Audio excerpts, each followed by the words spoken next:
G'day, guys. Welcome back to another week of the NRL Supercoach Talk Draft Waiver Wire podcast. Chris is back from the Love Boat. He's been out there in the ocean having a good time, mate. Yeah, it's good to have you back. Yeah, mate. Well, you'll if people are listening closely, they'll hear that I've got a head cold from partying a little bit too hard and possibly kissing too many girls. So disgraceful form by me, but I am back and keen to get stuck in. Disgraceful form is kind of really your MO, isn't it? Like, I heard the only reason you're back is because the maths finale is on tonight. I can safely say I've never actually. I think you're referring to something. Is it what match? Match is that wedding show? Yeah, that would be the one. Not really a popular culture bloke, mate. Don't watch a lot of television, to be honest. But am currently rewatching some Game of Thrones, so just getting ready for the new season. Yeah, how good's that going to be? Bloody hell. Good areas. Little pumped, to be honest. So also found out Stranger Things is out in July, I believe. So it's bloody good year for television. Yeah, it's going to be a good one. Well, mate, how'd you go in the league this week? I know you weren't here last week. I flew solo. There was a couple of times where I kind of wished I had someone to turn to. There was a few questions that I was meaning to ask you, but obviously you weren't there. So it's good to kind of have you back. But yeah, just let us know how you went. Good to be missed, mate. Good to be missed. The flying solo, we missed you, boy. I like it. Well, mate, I finally got off the schneid. It's been a rough start with injuries for me to begin the year. So I am one of the Tommy Turbo owners, as our listeners remember from our preseason podcast. So to see him come back with a bang, mate, that's what you get him. That's what you draft him second overall for. Your boy Teddy obviously had a big week as well as your first overall draft pick. So I think that really just goes back to why you and I took both those fullbacks ahead of Cook. And it was good to see I had Hodgson score me a 60 as well. So feeling a bit better about that decision to go them 1 and 3. And starting to at least get the cattle out there. Tyson Frizzell, I believe, at least is on extended bench as well. So they're starting to come back. Yeah, that's the thing. Like, you definitely got the raw end of the deal after the draft with just some of the team sheets and that sort of thing. So, you've done well to rebound and get a win up on the board. So, it's good to have you back into it and back into the winners column. I myself also had a win, like you touched on with Teddy. If you own either Tedesco or Tommy Turbo, you pretty much won last week, unless you ran into to each other or the DCE owner. It was pretty much the cruel end of the stick there. But good to have a win and sitting pretty at 2-1. So looking forward to next week. All right. So obviously the purpose for the show is to go through all the waiver targets for round 4 of the Supercoach season. I'm going to put it out there, mate. This is probably shaping to be one of the most exciting weeks on waivers we've had in quite some time. Is it what, mate? I had a quick look at the sides today, and there are some genuine options this week, and we don't get heaps of these for regular draft listeners. So going to be quite interesting to see how we rank them respectively. Yeah, it's going to be good. So what we might do is we'll just go kind of game by game, and give our thoughts on each player as we go, and then as per normal, we'll kind of sum it up with our overall list, and then we've also got some questions there that have come through on Twitter over the last couple of hours. So we'll go through those as well and answer some listener questions. So let's get into the Thursday night game first, which is the Roosters at home to the Broncos. Now for the Roosters, obviously Jake Friend's out, but Cooper Cronk has returned, so that means that Keary's back in the 6. But a bit of a shake-up with the Chooks team. Obviously, Radley has moved to 9 to take over from Friend, and there's been word around that he being Trent Robinson, wants Radley to play close to 80 minutes in that role, which would be, I don't know, I'm not sure how I'd rate that for Radley's value. He's been a bit of a disappointment, don't you think? He has been. I had a good look at him. I'm going to believe now with a starting role. I mean, Jake Friend, we think, two weeks-ish, but obviously had a bit of a recurrence of an injury, I believe. So you maybe a few weeks in that role. I'm going to have him as a waiver pickup, especially for those, obviously he's got the 2RF and hooker eligibility. I'm going to think with 80 minutes that the boy's got a chance to do something. I think that's his sort of appeal for mine. So he's kind of a low-end pickup starter. Yeah, he's a real upside play at your hooker spot, isn't he? He is. And it versus some of those sort of scummer 40 average 2RFs, he's probably not the worst plug and play option as well. Yeah. So you'd have him as well, a low end claim then? Mid to low claim, depending on need. I mean, if you got Jake Friend or even Isaac Luke, potentially as a starter in some leagues, maybe he's a decent option. Hopefully, you weren't starting Pete's or you picked up Rain already from last week. But yeah, I'm okay with him as a pickup. Yeah, that sounds all right. I'm not overly opposed to it. I just kind of expected more out of him given the minutes. I think he scored a try last week and only got into the 60s. Well, I'm sure he probably updated something in some way, shape, or form off of that score. Let me see what he finished on here. Yeah, he finished on 61 in 54 minutes, and that did include a line break try. So not amazing base from Victor Radley, but as you say, you got him there for the upside and the chance that he does something. Yeah, you kind of got him as like a 35 with 80 minutes. He's like a 35 to pretty high upside guy. So you just got to be you're gonna have to expect potentially a low floor if it doesn't click for him. Well, mate. Also, as per seems to be normal in these team lists at the moment, is Mitchell Orbison's in the number 12 jersey, which has Angus Crichton pushed back to the bench. Isaac Liu starting at lock. What do you make of that? Like, can you buy into it much at all? Because I think I've seen it change. Crichton started last week, didn't he? So he did, yeah. I mean, it's hard to know. All we know is that he does he likes Orbo. We know this. So is it guaranteed that Crichton comes in? No. Is it likely? Yes. Yeah, I agree.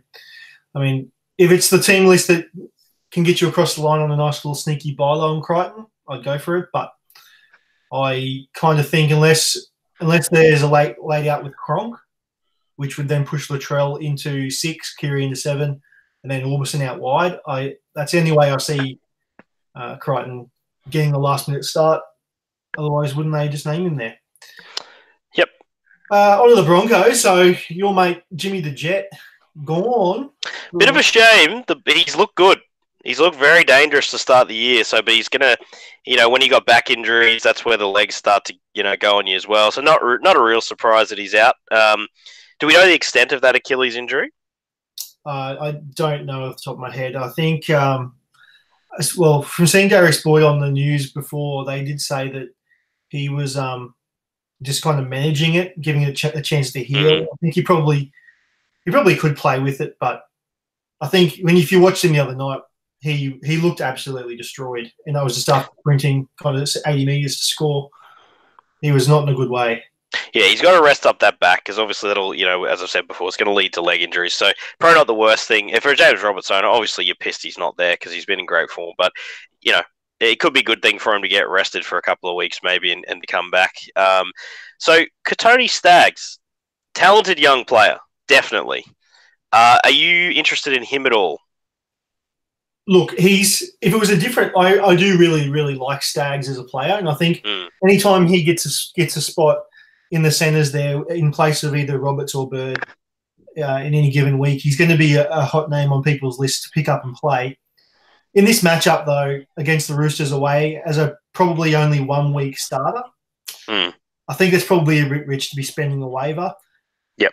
In saying that, you're probably going to have to spend one if you want to get him, because I think he's kind of got that kind of hype around Katoni Staggs because he is a gun. Yeah, he's an X Factor super coach player. Like, he looks dangerous every time he touches the pill. So I reckon the best case scenario there is that Jimmy the Jet gets rested for 2 to 3. Like, you know what I mean? Like, if Robertson's got a lingering back injury and Achilles and they just say, you know what, we want you, he's likely going to be an Origin player, all those things, give Katoni a few weeks in the side, then you'd say he justified a low-end waiver claim. Yeah.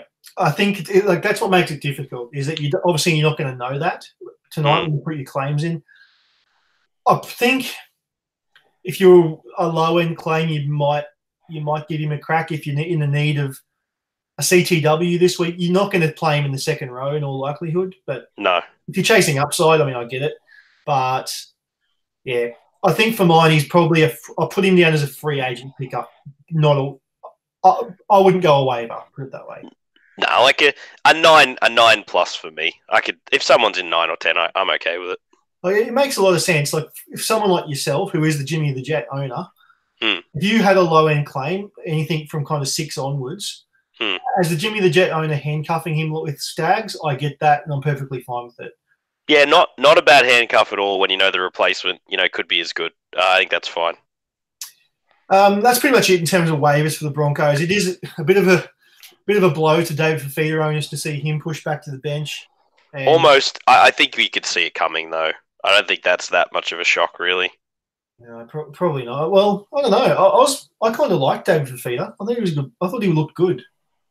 Yeah, nothing wrong with him as a player. Just a young fella. When you knew that Pangai was going to be deserving all minutes as he was going forward with Lodge returning, I just thought that was a fair chance this was the rotation we would see, with Gillett eventually going back to an edge where he belongs. So do you see Gillett being an 80-minute player in this rotation? Eventually, I still think you might. The problem is trying to sell. Look, the buy low will probably come next week. And what I mean by that is I think Gillett may still not play 80, and his output, if he doesn't hit any attacking stats, he'll probably only score about 40. If that happens, I think there's a chance of a buy low next week. Because I think this week an owner will look at it and go, oh, sweet, he's back to an edge, could play 80. I want you to pay full price. Yeah, I get that. But will he get 80 this week? Because if he comes out and just gets 80 this week and bases pretty well, then you kind of missed the boat, haven't you? Oh, I'm not saying don't have a crack, 100%. But if someone is just is low on Gillett of how he's looked so far with limited minutes and what have you, absolutely go for it. I think he's a great buy low. I just think almost to lock in that buy low, we almost need another bad week from him not scoring many on an edge, and then you'll be able to get him for cheapest chips. Yep. Okay. And look, it has to be mentioned. He's a no from me, just given his history and and also the matchup. But Darius Boyd, he's performed pretty well, surprisingly, for Supercoach. That's it. That sums it up. Yeah. Is that the end going over the tyres, or what's that? I can't. Look, let's revisit this in 3 weeks. If he manages to score well here, backs it up against some weaker opposition, fine. But that's not an option for mine. Yeah. All right, next game of the round. Wow, this is a loaded game for waiver claims. Warriors at home to the Titans. Now, the Warriors, let's just get straight to it. Look, Adam Kieran, what's he done? I think that is so harsh. That is like, let's go back to who their coach is, mate. And I've been very vocal on this for many years now. Nothing against the bloke personally, but I just don't rate. I don't rate how he manages the side. This is a bad team, man. I don't know why you would rest a guy or drop a guy who is potentially a future guy for you when you're in a rebuilding season. That's just insane to me. Yeah, doesn't make any sense. I kind of do. I do feel really sorry for Kieran owners, people who actually have him and have been relying on him, because he's not the first guy that deserved to get dropped in this team. Oh no, I love saying Solomoni Kata, but he is not been performing very well in real life. It'd be a stretch to say he's a first grader at the moment. Yeah. All right. So CHT then, Chanel Harris-Tavita. Rest of season outlook. Nah, just not yet. If you want a free agent, stash him by all means, but no, I don't think. Yes, it's probably pretty good. I think that's the other thing for Kieran owners. As a goal kicker in this matchup, you'd think this is a red hot chance. Like, this Warriors side could have put on points this week. Yeah, they could have. And this is a game the Warriors should win based on the fact that it's in New Zealand. Yeah, that's the only really decisive factor. Look, season long, I'm not too excited about many of the Warriors. Yeah, I understand it. Like, they're other than obviously Roger, Fosatua, Hiku, Carter, Mamalo, Blake Green, and now Harris-Tavita. Like, Mamalo's been pretty good for fantasy the first few weeks, but if you watch Mamalo's career to date and followed him in Supercoach, you know that that's not going to last. I mean, look at their depth, mate. You got Gerard Beale and Blake Ashford are still making a reserve NRL bench. That sort of paints a picture for mine. Yeah, I mean, those two guys should be over in the UK probably if they wanted to Yeah. But okay, so you're not going to waiver Harris Tavita? Because look, No. I think I probably would. I think I probably would Okay. as a low end claim, just in case. I mean, you're not going to. What do you got to lose, really? Just in case, like I'm essentially when I say waiver, a 9 or a 10 plus, whatever, that's fine. But and it's probably worth mentioning if you do own any of these backline guys, it's probably a matchup you start him in as a 4 CTW like Fuzatu Hiku, Carter, Mamalo. I have no problem with that. Probably for mine from this side, Leeson Armau will start. Yep. I like it.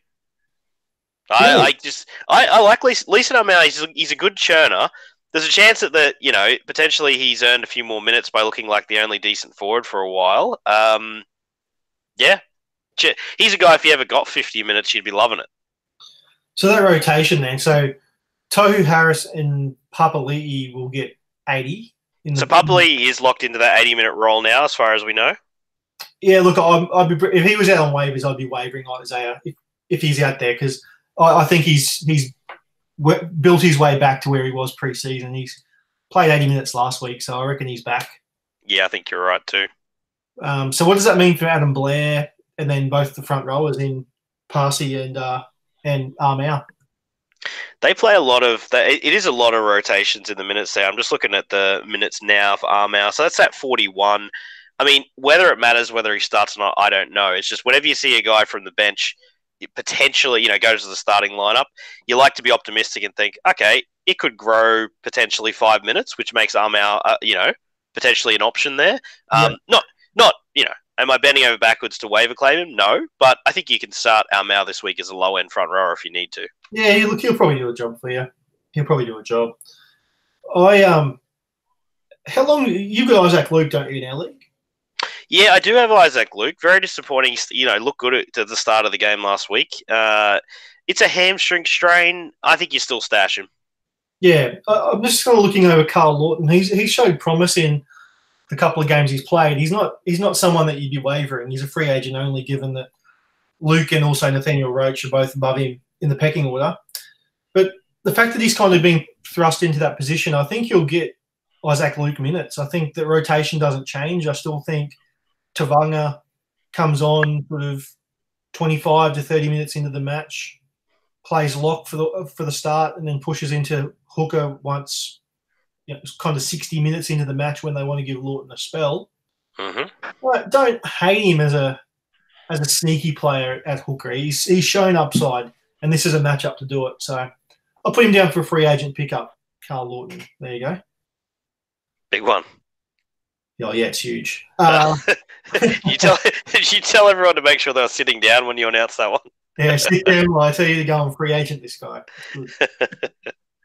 On to the Titans. Now, your best friend, Tyrone Roberts, is back. You must be excited. Mate, very excited. Not excited that obviously I had to drop him due to many other injuries. He's about the 5th injury, I think, in first couple of weeks. But, it's a good matchup for him to come back into, and I still think his play style really leans itself to being a decent super coach option. So, is he waiverable? Nope. No, probably not. He's not. He's not. He's not. You can't go that far. But I'm just, when you have your players that you just think, if I had to play him in a pinch, I'm fine with it, especially in this matchup. I was really keen to see where you were going to go with that. You kind of put yourself into the corner of, well, is he a waiver claim? And I'm just thinking, don't dare say it, mate. No. I don't. As you know, mate, I tend to play with my head, not my heart, with Supercoach. And heart says dispense with the first overall waiver claim. The head says no. So I think he's very much free agent pickupable though, 100%. I'd be all about that. Yeah. Also, Ash Taylor returns, which is interesting. He's probably going to be up there in quite a few leagues. I don't know what to make of Ash Taylor. Is it the breakout year that he kind of needs to have? If so, then you want to have him in your team. But no goal kicking. It's pretty much locked in. Michael Gordon's clearly number one choice, and then Tyrone Roberts back now renders Taylor to at best number 3 choice of So therefore, I'm not really that keen on him. Mitch Rain is interesting though. Like he was probably going to have been free agent pickup, or free agent added in a lot of leagues when the news came out about Pete's because waivers weren't running at the time. But there's probably going to be a handful of leagues out there where Mitch Rain didn't get picked up and he is out on waivers. How high are you on Mitch Rain rest of season? He's a waiver claim on the basis that he's sort of got a bit of a knack for attacking stats. Like he loves that goal line plunge. So I'm okay with him because he'll play 80 minutes, obviously, looking at that bench. Brimson doesn't spell him in that side, does he? No, the only thing that worries me is Brimson going to 6 and then Tyrone going to spell him. Oh, Jesus. Do you think Tyrone, with his injuries record, is good enough to defend at hooker for any period of time? It'd be a bold play. It would be pretty bold, but he's filled in a hooker before. True. At the Knights, and he's probably done it at the Titans from time to time. Obviously not as often as he did at Newcastle, but he's not. It's not out of the realm of possibility that that's what happens. But yeah, I'd say it's much more likely that Rain just keeps getting 80. And Brimson's just yeah, very close to 80 anyway. So I think it's somewhere between 70, 80 minutes. So I'm fine with a waiver claim for Mitch Rain. Yeah, and the Cardi party. What do you make of him? So 80 minutes looked okay, I guess. I've got to have him as a waiver claim just on the basis that if it clicks for him, it'll work. He's going to be in a side that'll be struggling, so he's going to flick the ball around and do that, coach killer stuff that he does until he gets dropped again. Sure, waiver claim him, ride it out till he gets dropped. Yeah, look, that's exactly right. When you watch him play, he's all about the flair, and it's just a matter of time, isn't it, until he throws a stupid offload or does something that he shouldn't. And combines that with some arm grabbing, which he's just unbelievably good at. So yeah. That's not to say I don't. Because of his potential, and if he's going to actually get 80 minutes, which he probably will, with Ryan James moving back into the number 10, I'm fine with it. Yeah. So what they've got two front row forwards in Fodawaker and Boyd, and then you've got Hipgrave, the loose cannon, and tried to deny him a try last week by hitting Cook just early enough. Like by, oh boy, that hard inbound stuff for the coach there. Oh yeah, but that Hipgrave, he comes and spells arrow and plays lock. He does, yeah. I don't know. See what happens with the Cardi. Okay, let's go on to the Penny Panthers. So the big news out of Penrith is really the fact that Cleary didn't kick last week. Yeah, carrying an injury or something, I believe. So he just to minimise the risk. So looking like very much an early season bust. But a lot of time left. I'm sure he'll have some good games. But just with that Panthers pre-season and no Tyrone Peachey there, they are looking rough.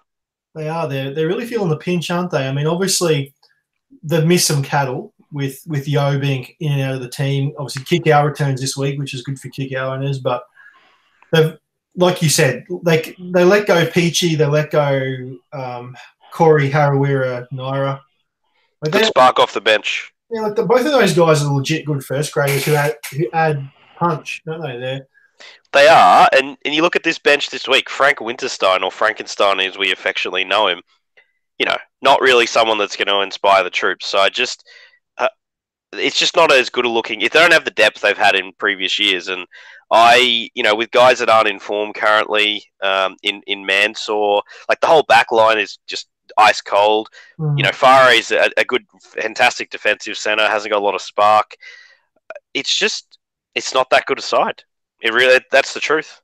Yeah, it's crazy how you can take those couple of guys out and it changes it. Like Dylan Edwards is an interesting player for Supercoach because in real life, I mean, the jury's still out on him in many ways. He's a really, really hard worker. Like he's in that mold of fullback that has 20 runs a game and just tries his heart out. Yeah. He's not an amazing ball player by any stretch of imagination. That's for him to go to the next level fantasy-wise, he has to start doing that because otherwise he gets these 20 hit-ups, which is probably going to net him around about 30 points in base, but he has a few errors in him. which kind of knocks him below 30 in base the last few weeks, which has been a shame in a team that hasn't been performing. But hopefully with Kikau back, it might ignite something.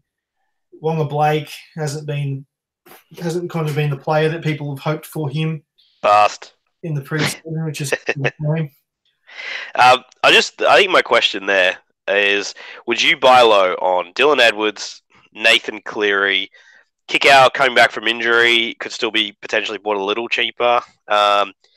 Any buy lows amongst those? Mansour you could throw in there if you want to. That's a good question. I think.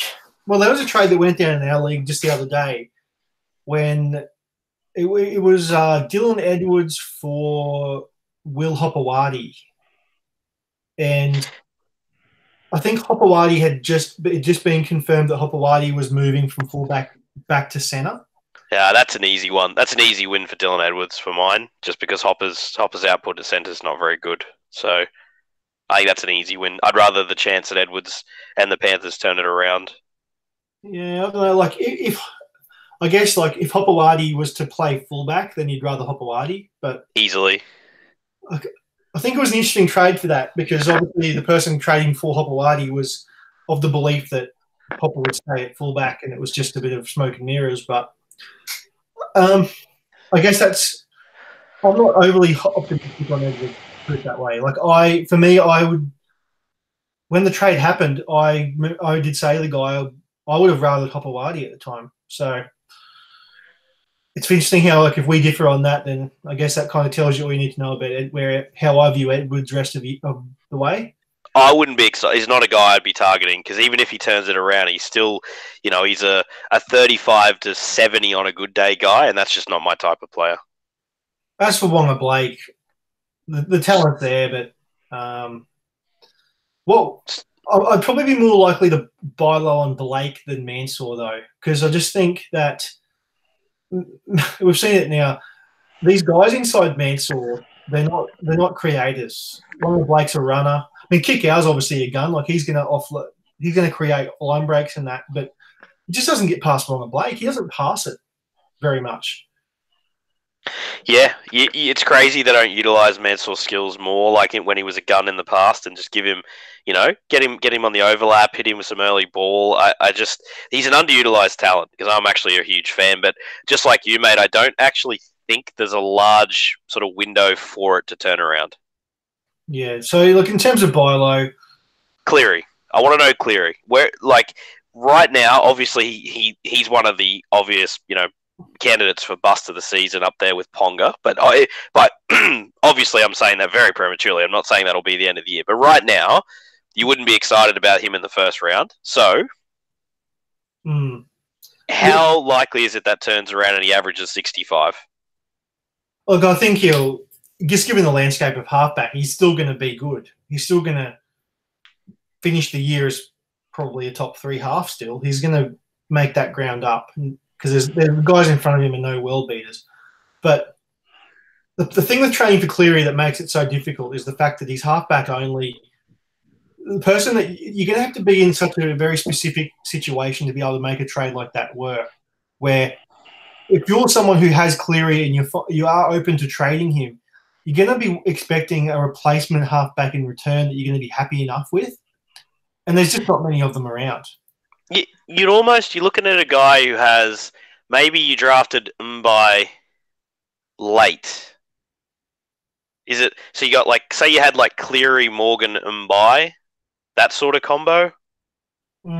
Like if I own Cleary, unless I wouldn't want Moses Mbai as that player. Like, no, I meant more if you had him you could have picked him up pretty late, and then like you put Morgan. You know what I mean? Like that sort of style where you already have a guy you think could be a starter if you're weak somewhere else. Yeah. That's about the only scenario. So as you said, that's a very specific scenario to be able to do that. The Jerome Hughes owner is in an interesting spot. Like Jerome Hughes owner could trade for Cleary, definitely. Yeah, I can sort of side with that, but if your only other option is like your Luke Brooks level, you just can't do it. No, you're not going to get or Moses. Moses Mbai. No, Mitch Moses. Oh, Mitch Moses. You reckon Mitch Moses is in that No, category?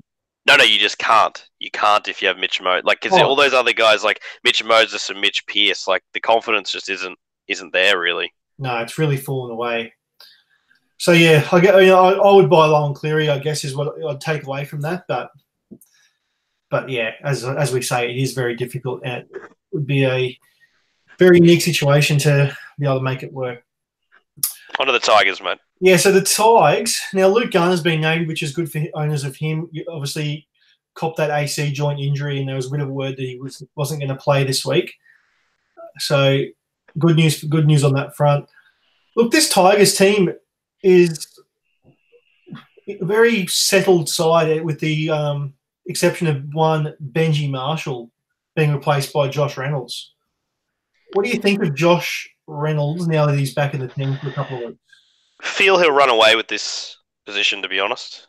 I feel like I really think that might be a bit not the end of the time for Bunge, but I think Josh Reynolds, he'll be so energetic and chomping at the bit, and yes, there's a chance he'll come out and do something stupid because he'll be so pumped up, but I feel like he'll want to make this opportunity his. Because of Reynolds this year is eligible at hooker, isn't he? That's what I was just about to say. If he's not eligible at hooker, then I don't really want him. But if he's 5'8" hooker, then I reckon he's got a bit more merit. I'm just going to look him up. I believe he is, mate. I believe I remember that from preseason, and I think this is the thing, mate. If you remember back a few years when he was a regular starter at the Dogs, he was a sneaky 55 average 5'8", and nobody wanted him. He's got terrible trade value, but you could start him, and he reliably would average 55 for you for about 3 seasons in a row. He's somewhere between 50 and 55, making him a low-end starter. Are those days, is that just, long gone? Is his role different? Or is there a chance if he starts in this side that he'll do it again? Look, in terms of his talent, it's probably still there. He is dual, by the way, 5'8" hooker. Yep. So that kind of makes him interesting, which is why we'll keep talking about him. But what worries me with Josh Reynolds is the fact that he's picked up all these injuries along the way. Ever since he's gone to Wests, he hasn't played for any considerable amount of time. It's been shoulder and that related, hasn't it? I believe.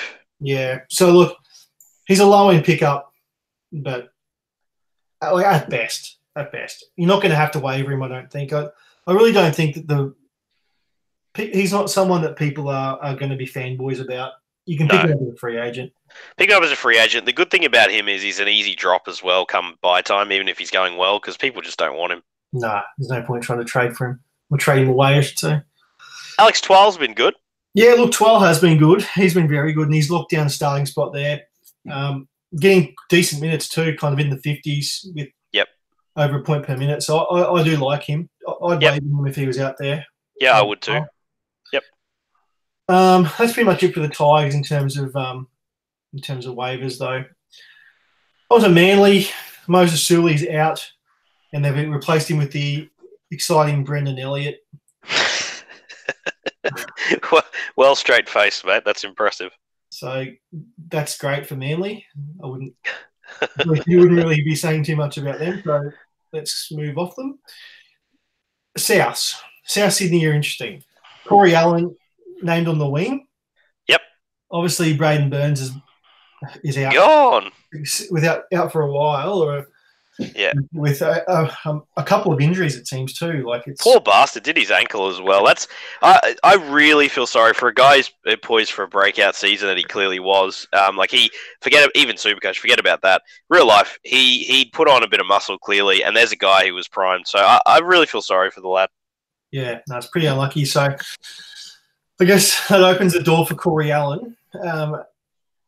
He's definitely waiverable in this matchup against Manly. I think he is, and he could just be that.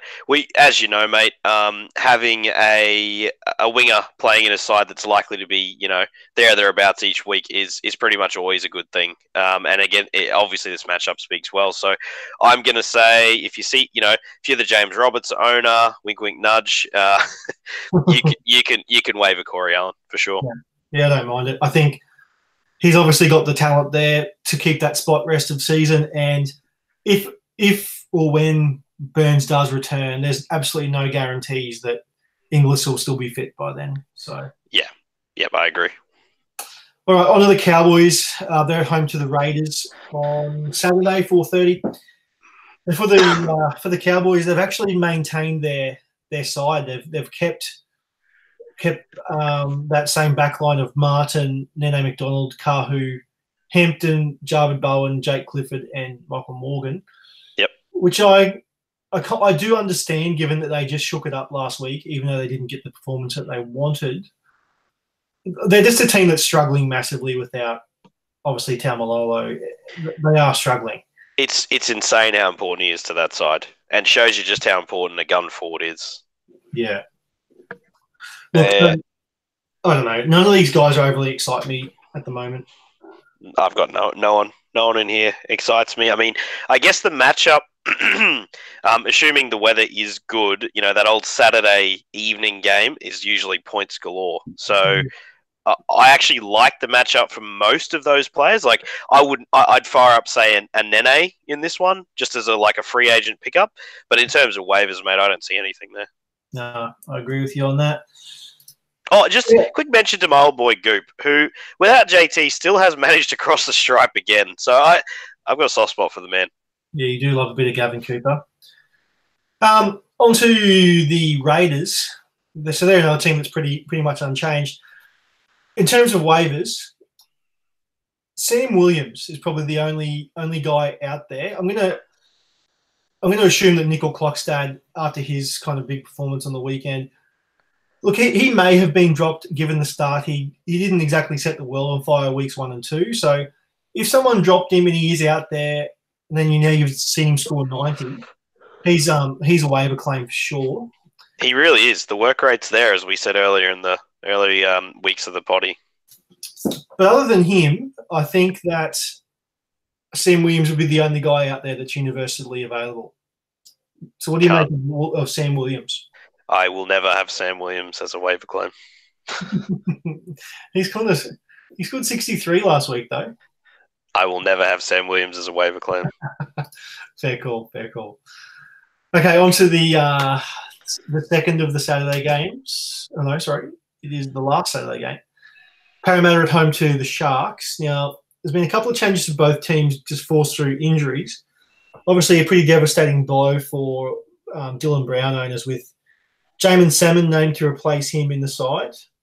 If you were a Dylan Brown owner, do you think Salmon's worth a handcuff? Not with Tyrone Roberts. I'd rather Tyrone Roberts as a free agent than Jamin Salmon. Really? Bloody hell. So no an answer to that. Interesting. I'd much rather Salmon. Definitely. I just reckon he's such a better player at this point in his career, but I'm not going to bother arguing with you because I know we'll be here all night.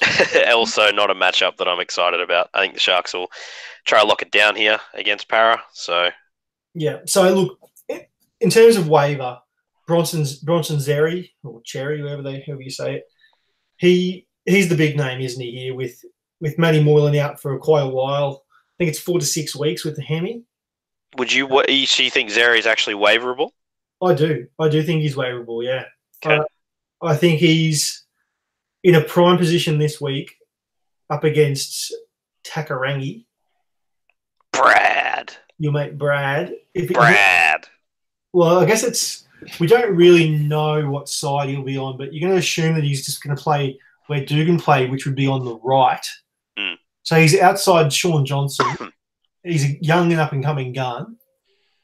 I like it. Look, he's going to be against Michael Jennings by the sounds of it because I think Jennings plays left. I know you're a big Takarangi fan. Does he play left or right? Jeez, you're full of it tonight. Oh my god. Oh dear. Sorry. What does Jenko play? I'm trying to cast back. Jenko's he's a lefty. Yeah, I was going to say. So yeah, so Brad on the right. No, mate, I don't. There's no interest there for Jerry. Fine. I guess he's one of those guys. He's now got a centre spot. I just want to know how many leagues Josh Dugan might be very gettable in. / would he definitely be drafted in every league? Oh, there'd be plenty of leagues out there where people he's a do not draft for them. I would suggest so. Yeah. Yeah. He just has that that aura about him, and it's well deserved. So I reckon he's probably out there in a handful of leagues. I'm fine. I'm fine with a low end claim. Either a low end claim for Dugan. Actually, what am I talking about? You claim Dugan if he's waiverable because he's playing fullback, and whilst he's not injured, he'll probably go okay. However, potentially if you're the Dugan owner, try and sell to someone that might believe him starting at fullback is going to be amazing. Oh yeah, you'd be selling him straight away. Now's the time. Oh yeah. Or maybe even wait till after this week if he does put a good score on. Wait and see. Yep. But then you'll see you run the risk of him getting injured again. Okay, on to the next game. Melbourne Storm home to the Bulldogs. Look, we're not going to talk about the Storm because you're pretty much going to start all Storm players in this one. The only guy that would be out there in some leagues would be Brady Croft because pretty much every other guy is either owned or is completely useless. Hello. I'll just throw. I think you might have missed one there. I think Vunivalu would be widely available in a lot of leagues, and you start Vunivalu in this matchup. Yeah, good call. Fair call. For the Bulldogs, though, interesting that Jack Cogger's in there. Jeremy Marshall-King stays with hooker. Not a good week to be starting Bulldogs players, I don't think. Kieran Foran injured. Has his best game as a Bulldog. Boom, injured. Yeah, it's not. Must be fun to be a Dogs fan. I legit, I'm not a big Dogs fan, obviously, but I do feel a bit sorry for them. That's so rough. Yeah. Look, Reece Martin would be the only one. We mentioned him last week. Yeah, probably the week before that. Oh, no, it was only last week we mentioned him, but he's if he didn't get picked up, which I'm sure he probably did, but he's the only one you're interested in this team, especially this week. Yeah, I mean, Jack Cogger and Lachlan Lewis steering a side around against the Storm with Nick Meaney at fullback. Whoa, yeah. That's a rough lot right there. Also, just as an owner, very curious to know what you think. So, Raymond Fatala-Mariner came out first 2 weeks Supercoach-wise. You were loving life. Scoring points, doing his thing. Has a shocker at the back end of the week 2. Gets dropped. Dogs come out and win against an admittedly poor Tigers side. Are you holding Raymond, or is it time to move on already? Yeah, I think you just got to hold him. He's too good of a player, even fantasy-wise. Real life and fantasy, I think he's a good player. So I think you. So do I. So that's what I'm a believer in the talent. It's just Harawira Naira also likes. It's just one of those odd spots right now. You just got to ride out, I think. But it is a little bit frustrating that he was scapegoated. Yes, he did throw that errant ball, but jeez, I think he's probably the least of the Dogs' worries. But anyway, yeah, I agree. Okay, mate. Last game of the round. Your Newcastle Knights are at home to the Dragons. Obviously, huge news as a Knights fan for you with Ponga back at fullback. Oh, Nelly. I like this side right now. Ponga back there. Mason Lino interchangeable, obviously, with Connor Watson when he comes back. This is a good-looking side. And I love the fact that they've finally got bloody Gave out of the team, and they've picked Glasby as a front rower like he should have been all along. There you go. Finally, they get it right, and you put Mitch Barnett, who's a talent in his own right, who we should definitely talk about in a moment as well. This is a good-looking side. Yeah, I agree. So Barnett and Lino, they're the waiver claim guys. Yep. Lino, do you waiver, or do you think that's what's going to be Watson's eventually? Okay, so I do think it'll be Watson's eventually. Will it be Watson's automatically? No. If Lino does come out and do some of those... when he's been a replacement at the Warriors, he's been an absolute gun, as we know, replacing the injury-prone SJ. Lol. You could take a punt on a low-end claim because he could run away with the position. Yeah. Do you think he kicks goals? Ooh. Or is that still Ponga? Ooh. Ponga's not a natural goal kicker. We know this. I think there's also a low-end chance he takes that role as well. Because, look, if he takes the kicking and he's good with it, I'm a Connor Watson owner, so it kind of hurts me to have to admit this. But far out, it couldn't have gone much worse for Connor Watson, to be honest. Like, if Mason Lino kicks well, that's the reason that they need to keep him in the team. If he kicks well, he plays well, and the Knights come out and beat the Dragons this week, and Ponga looks good again at fullback, the only thing saving Connor Watson is you've got a super sub already type in Kurt Mann, who they've obviously paid to come over. It might save him. That's the only thing I can see. Short of them going, well, stuff it, we'll just start Kurt Mann at hooker. Thing is, you watch that they move Ponga back to fullback. Mason Lino goes into 6. Just because Ponga's back at fullback where he should have been, I bet like you can see this storyline. The Knights win. All of a sudden, everything's fixed at Newcastle. The team's rolling again. Oh, yeah. Mason Lino, although the win has not really been because of him per se, because the team is winning, they're going to keep the team the same, and Lino just keeps his spot. And all of a sudden, it's really hard for Connor Watson to force his way back into that team, if that makes sense. Like it does. Again, it's really weird then that you've got two players who are kind of. I think Connor Watson's a better player than Kurt Mann, but Kurt Mann's been brought on as this sub that can play all positions. So Connor can also do that. So it's just an odd how that's going to play out. Having said that, you can't really sell Connor Watson at the moment because he'd just be worth a bag of crisps. So you got to write it out. You can't drop him. Yeah, there's no point. So Mitch Barnett, look, I know he's starting at lock, which is nice. He's probably not going to see that much increase in minutes. So I know you wanted to make him as a waiver, but he's not someone who he's a hard one for me, mate, because the talent, as you know, is there. But you can't argue with what you just said. The minutes, is it likely to increase much? Not really. I guess the only thing is Sione Matautia, should he really be playing 80 minutes? I don't think so. But unfortunately, that's the way it's been going for Supercoach for Barnett. Yeah, that's right. Okay, so Mason Lino is probably he's probably the main one. Yep. On to probably the biggest news. Oh, really unfortunate news is Gareth Widdop gone. I love him. Oh, it's so gutting. He is a great player to watch, mate. I've really enjoyed his time in Australia. If he doesn't end up playing again, so shout out to Gareth. We are fans on this podcast, and real just a shit way to see him go. But it does make really what is the obvious for me number one overall claim of the week. I just think because of the potential there, and now it's his spot.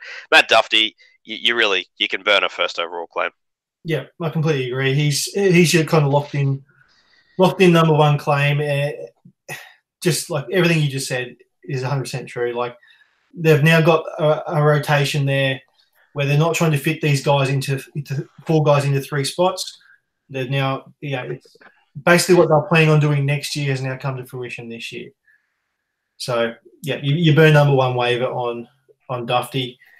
I don't know really what I'd expect from him rest of season, but he's going to have trade value, or you can trade the fullback that you currently have. So he's good. Okay, so that pretty much. It's short and sweet. I mean, I don't really know what else to say on Duffy. I know we've kind of saved him till last, but I really do think it's just that cut and dry. Straightforward, really.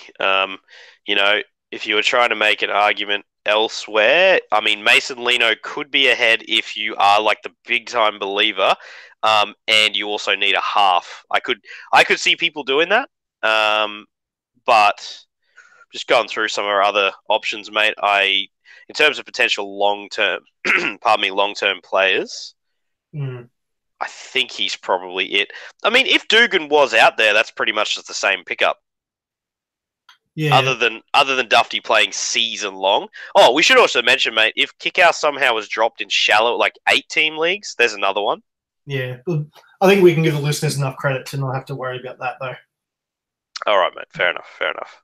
What do you make of Zach Lomax, though? He's probably the one that I think needs to be discussed, because obviously with no Widdop, so too goes the goal kicking. So someone's going to have to fill that role. Okay. And obviously the Dragons haven't been, they got a little win, but it hasn't been electric from them to start the season either. No. I'm just trying to think who will kick. I think Laffey. Yeah, look, I've seen Laffey kick. I don't think the only other guy I've seen kick there is Norman. Ben Hunt's not a goal kicker, so no, it'd be Laffey on this side, I think, which is not. He's not a great goal kicker, so no. I guess it just do you stash Lomax with the thought that he might find his way onto the wing in place of Ravalawa. Makes it Makes it tough in leagues that play AEs because he seems to be coming on for a very short amount of time. Yeah. I think that's. I like your forward thinking. Just that he's not really a winger, and I just can't. Can Aiken or Laffey really get dropped? I doubt it. Nah, I don't think so. As much as Aiken was getting, talked about as being dropped somehow at the start of the season, which to me is insane for the record. I just can't. I can't see it. Yeah, I agree. So I guess that means that Lomax is just a stash. All right. So in terms of overall ranking, so we've got Dufty at number 1. Yep. Look, actually, before we keep going, I'll just go over a couple of guys, just skim over the ones that we think would be above Dufty if they were available or thereabouts. So Kickout. You said Kickout. What about guys like Dugan, Gillette, and Isaiah Papali'i? Or Gillette for me, just because of the move to the edge and the potential, has to be way up there. Papali'i is very similar. Possibly just because of Gillette coming back from injury, you could see how people would want Papali'i more. But somewhere in that range, those two look pretty good for me. And definitely Kickout. He's the obvious, if he's come back. You also mentioned Dugan. I'm not, as regular listeners would know, not a big fan of Dugan. However, he's going to have the right situation there to get a lot of base stats until he gets injured. So he's a definite waiver claim. You take Dufty over Dugan. You do. You take Dufty over Dugan, but if, I still think Dugan, if he's out there in a league, in a 10-team plus league, he's still definitely a waiver claim. Yeah. Okay, so Dufty number 1. Number 2, are you going Mitch Rain, Harris Tavita? Are you going Lino, Mitch Barnett, Cartwright, Corey Allen? Who do you like about right? Just for potential and that the goal kicking option as well. I'm going to get excited about a Newcastle player. I'm going to say Lino is just because that could go spectacularly well for you. I think that's the reason I'm on board with that, especially if you need a half. If you're one of those guys that lost Dylan Brown, he's probably actually your number 1. Yeah, you're probably right because he's got that halfback eligibility, which he'd be all about. And you may need to spend a high claim because also people that would have been starting Kieran are also now struggling. So I quite like him as a pickup. You mentioned Cardi. Is he 5'8" eligible again this year or just the 2RF? Always the Cardi party. Always is. I'm okay with him as well if you if you need to start him at half, but just be aware it'll probably be time limited. Yeah. Look, a lot of these guys are all the same after that. I think like Bronson Zeri, I'm kind of high on, so I probably wouldn't mind him. But what about Victor Radley?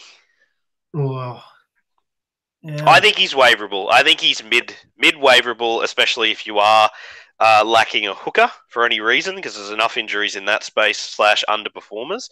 I feel like he'll be with an 80-minute role. I think you're going to find the base will go up a little bit, and he's still got the chance of the attacking stat. I'm okay with it.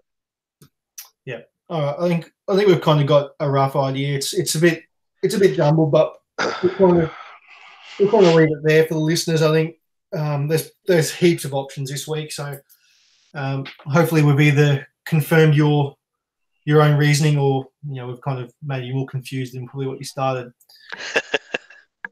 as we tend to do. All right, so let's finish the show, mate, by going through some Twitter questions. Yep. The first question is from Andrew Keedy. Andrew. Regular question asker and podcast listener. So thanks, Keeds. His question for us is: he's trying to cover Matt Moylan in his 5'8" position. Mm-hmm. Who would be the best guys on waivers to take that spot? We can answer with just to confirm something. I'm not sure. Lino is dual or what? Where's he at? Yeah, he's dual halfback and 5'8". Yeah, dual halfback. Yeah. And 5'8". All right. So Lino springs to mind. I've got a soft spot for Tyrone Roberts as well, and then I think you quite like Salmon. Yeah, and Cartwright, mate. Cartwright, get around it. Yeah, Cardi and Lino is pretty close to me, but I'll just side with Lino there. Yeah, Lino. Yeah, I'm in agreement. Next one is from Baxter. He'd like us to rate the best pickup order for the following players. It's quite interesting. Okay. Okay, well, I'll read you the names without the first one's very clear. The first one's Dufty. Yep. Rate the next guys in order of how you'd like to have them. Yep. Brian Kelly. Yep. Adam Elliott. Corey Thompson. Yep. Anthony Don. Brad Takarangi. Oh, she's very close to the order they were read out in, to be honest. I'd have, depending on need, I'd have Corey Thompson ahead of Elliott. Yep. I think that would be the only change. I'd have Don above Takarangi too. Oh, sorry. So Don was after Takarangi. Brad Takarangi is not an option in any capacity. No, especially against Josh Morris this week, who's known to be a good defensive centre. So, yeah, Dufty 1, Kelly 2. Yep. Corey Thompson 3. Yep. Anthony Don 4. Adam Elliott, then Brad Takarangi. Yeah, I think because Don's playing the Warriors, it's probably just, but I guess it's a bit hard to compare a really low end 2RF and a low end CT dub. So I have absolutely no interest in Adam Elliott. I'd rather have Takarangi. No, Adam Elliott he's not going to be a high minute guy relying on attacking stats. No good. Yeah, the fact that we're talking about Adam Elliott and Brad Takarangi, mate, he must be a 14 team lead. Did I assume 16 plus, but good luck to him. At NRL Physio. Oh, Mr. Seeney, hello, sir. Yes. Oh, Brian Seeney. Is anyone worth number one waiver claim this week? He's holding it in a 10-man league. He's currently 2-1. He's eyeing off Matt Dufty. His other fullback is Roger Tuivasa-Sheck. So he's mostly thinking Dufty just for trade value. Is it worth it, or do you keep holding for the position, the waiver position? Well, Mr. Physio, I can say yes, he is, but you also got to take into account just whether you're a league of traders. So if it was our yearly NFL league, I wouldn't bother because you guys just don't trade. But in the NRL, if you got a league that is willing to at least have a crack, I think he very much could burn that claim just for trade value. I completely agree. And his second part of the question is Dufty or Chanel Harris-Tavita now that he's starting because he's very short of halfback. I think we've already answered that. And that answer would be take Mason Lino if you want a halfback. Yes, yeah. I wouldn't even. Yeah, I don't think I wouldn't take as a waiver claim at all personally. Yeah. 2 to go. Big Gav, Greg Inglis ? Worth holding now that Burns is out. No. I mean, if Inglis, look, he's starting this week. Fine, but I think the days of Inglis being a Supercoach relevant player are well and truly gone. If Johnston was to get injured in some capacity and he moved to fullback, fire him up. But he's not a guy you'll be carrying through the bye rounds. Look, he's against Manly this week. He's against either Brendan Elliott or Brad Parker. You think he might be a flat track bully at this stage of his career? The question will be answered this week. If he can't do it this week, it's done. It's not happening. He probably will, mate. I would, as I said before, I'd fire him up, but he's not a guy you'll be holding through the buys. No. Look, he's a play this week, and then you might reassess it, and you probably move him on pretty quickly. He's a situational for CTW with a huge name. That's about it, really. And the last one is from Michael Anderson. He's a bit like you. He's full of injuries. Team list haven't gone well for Michael. He's lost Braden Burns, James Roberts, Dylan Brown, and Adam Kieran. Wow. Oh, he had a rough halves combo to begin with. Get Mason Lino in there pronto if you got the early claim. Yeah, he sums it up well. He just says help. There's not really help. It's just help. Yeah. Tyrone Roberts, look, of all the weeks for this to happen, you've got similar level replacement guys there, so you've actually not picked the worst week. So just go ham at waivers, really. Yeah. The only advice would be, take your half early. Obviously, Dylan Brown and Kieran, your number one waiver claim needs to be out of your Linos, CHT or Harris-Tavita. Look, if everything else goes to shit, like if you've got to go down to Jack Cogger level and so be it, you're stuffed. But you take get that half and then worry about the centre wingers. That you can worry about them later because, like you said, there's Vunivalu and that out there. You might be able to go and get. Yeah, Vudi, very good free agent pick up and play this week. Big fan. Sounds good. All right, mate. That sums us up for another week. Thanks for putting maths on hold to get through it, and we'll be next week. I can still say with a high degree of certainty, I only just figured out what you're talking about, and you can just shove it, mate. This banter is just too strong. Bugger off. Thank you, listeners. Cheers. Thanks, guys. Catch you next time.